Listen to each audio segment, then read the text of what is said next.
नमस्कार मित्रों, आज हम श्री रामकृष्ण वचनामृत में जानेंगे कि संसार को माया क्यों कहते हैं, विवेक किसे कहते हैं, क्या पाप पुण्य नहीं है और क्या ईश्वर को कोई जान सकता है, और इसके अतिरिक्त ढेर सारा ज्ञान। कृपया ध्यान से सुने और श्रद्धापूर्वक सुने। तो आइए चलते हैं श्री रामकृष्ण वचनामृत रूपी इस वट वृक्ष के तले। श्री रामकृष्ण जय गोपाल के बैठक खाने में भक्तों के साथ बैठे हुए हैं। सामने जय गोपाल, उनके आत्मीय तथा पड़ोसी आदि हैं। एक पड़ोसी वार्तालाप करने के लिए पहले ही से तैयार हैं। वहीं अग्रणी होकर कुछ पूछने लगे। पड़ोसी: विवेक किसे कहते हैं? श्री रामकृष्ण: ईश्वर सत्य है और सब असत्य, इस विचार का नाम विवेक है। सत्य का अर्थ नित्य और असत्य का अनित्य है। जिसे विवेक हो गया है वह जानता है कि ईश्वर ही वस्तु है और सब अवस्तु है। विवेक के उदय होने पर ईश्वर को जानने की इच्छा होती है। असत्य को प्यार करने पर, जैसे देह सुख, लोग, सम्मान, धन, इन्हें प्यार करने पर सत स्वरूप ईश्वर को जानने की इच्छा नहीं होती।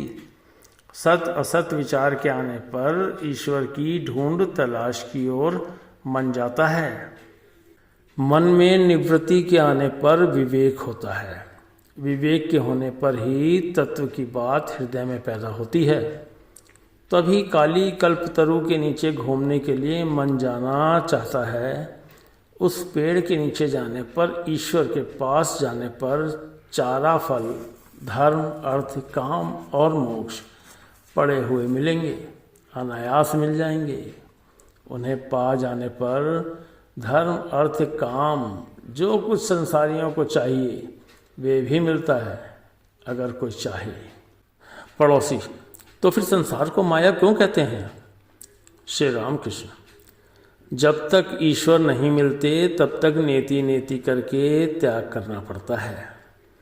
उन्हें जिन लोगों ने पा लिया है वे जानते हैं कि वे ही सब कुछ हुए हैं। तब बोध हो जाता है ईश्वर ही माया और जीव जगत है। जीव जगत भी वही है। अगर किसी बेल का खोपड़ा, गुदा और बीज अलग अलग कर दिए जाएं तो कोई देखे, देखो तो जरा, बेल तौल में कितना था, और क्या तुम खोपड़ा और बीज अलग करके सिर्फ गुदा तौल पर रखोगे, या तौलने समय खोपड़ा और बीज भी साथ ले लोगे? एक साथ लेने पर ही तुम कह सकोगे बेल तौल में कितना था। खोपड़ा मानो संसार है और बीज मानो जीव। विचार के समय तुमने जीव और संसार को अनात्मा कहा था, अवस्तु कहा था। विचार करते समय गुदा ही सार तथा खोपड़ा और बीज असार जान पड़े हैं। विचार हो जाने पर सब मिलकर एक जान पड़ता है, और यह प्रतीत होता है कि जिस सत्ता का गुदा है उसी से बेल का खोपड़ा और बीज भी तैयार हुआ है। बेल को समझने चलो तो सब कुछ समझ में आ जाता है। अनुलोम और विलोम मट्ठे ही का मक्खन है और मक्खन ही का मट्ठा। अगर मट्ठा तैयार हो गया हो तो मक्खन भी हो गया है। यदि मक्खन हो गया हो तो मट्ठा भी हो गया है। आत्मा अगर रहे तो अनात्मा भी है। जिनकी नित्यता है लीला भी उन्हीं की है। जिनकी लीला है उन्हीं की नित्यता भी है। जो ईश्वर के रूप से प्रकट होते हैं वही जीव जगत भी हुए हैं। जिसने जान लिया है वह देखता है कि वही सब कुछ हुए हैं। बाप, माँ, बच्चा, पड़ोसी, जीव जंतु, भला बुरा, शुद्ध अशुद्ध, सब कुछ। पड़ोसी: तो पाप पुण्य नहीं है? श्री रामकृष्ण: है भी और नहीं भी है। वे यदि अहम तत्व रख देते हैं तो भेद बुद्धि भी रख देते हैं, पाप पुण्य का ज्ञान भी रख देते हैं। वे एक दो मनुष्यों का अहंकार बिल्कुल पोंछ डालते हैं। वे पाप पुण्य भले बुरे के परे चले जाते हैं। ईश्वर दर्शन जब तक नहीं होता तब तक भेद बुद्धि और भले बुरे का ज्ञान रहता ही है।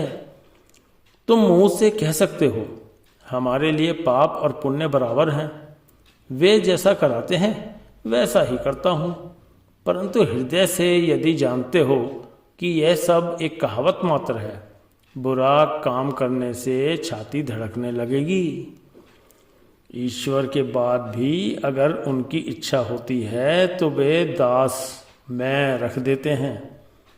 उस अवस्था में भक्त कहता है मैं दास हूँ, तुम प्रभु हो।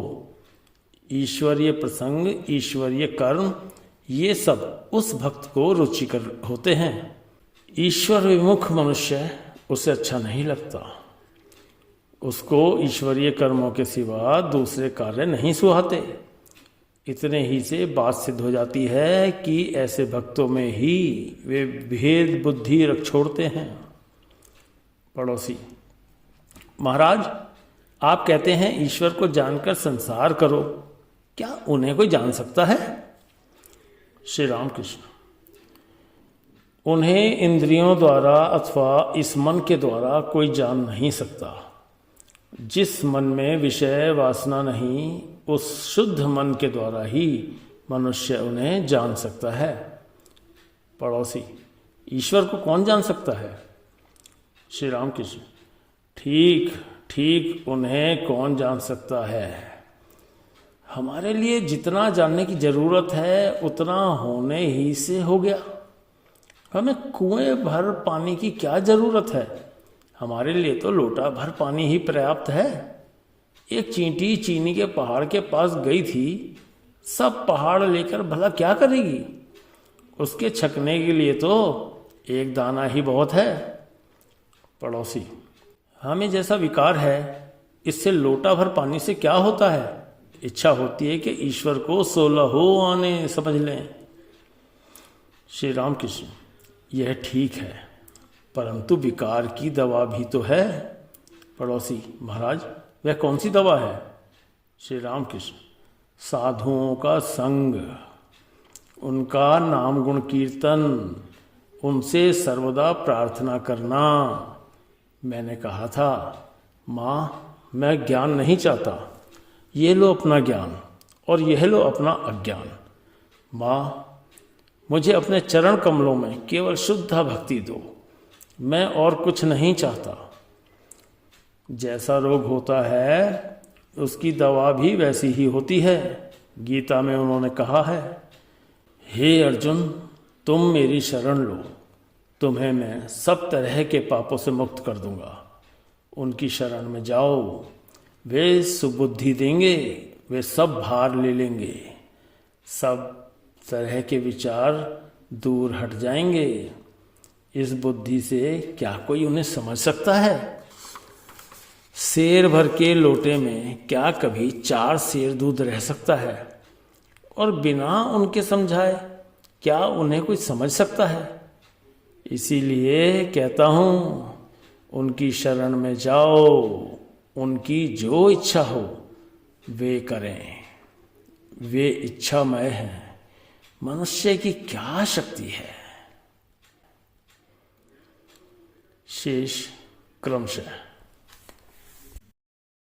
हमारे चैनल को सब्सक्राइब अगर नहीं किया तो ज़रूर करें व इस वीडियो को जिन लोगों तक आपको लगे पहुंचना चाहिए उन तक ज़रूर पहुंचाएं। मिलते हैं जल्दी। धन्यवाद। हमारे चैनल को सब्सक्राइब अगर नहीं किया तो ज़रूर करें व इस वीडियो को जिन लोगों तक आपको लगे पहुंचना चाहिए उन तक ज़रूर पहुंचाएं। मिलते हैं जल्दी। धन्यवाद। हमारे चैनल को सब्सक्राइब अगर नहीं किया तो ज़रूर करें व इस वीडियो को जिन लोगों तक आपको लगे पहुंचना चाहिए उन तक ज़रूर पहुंचाएं। मिलते हैं जल्दी। धन्यवाद।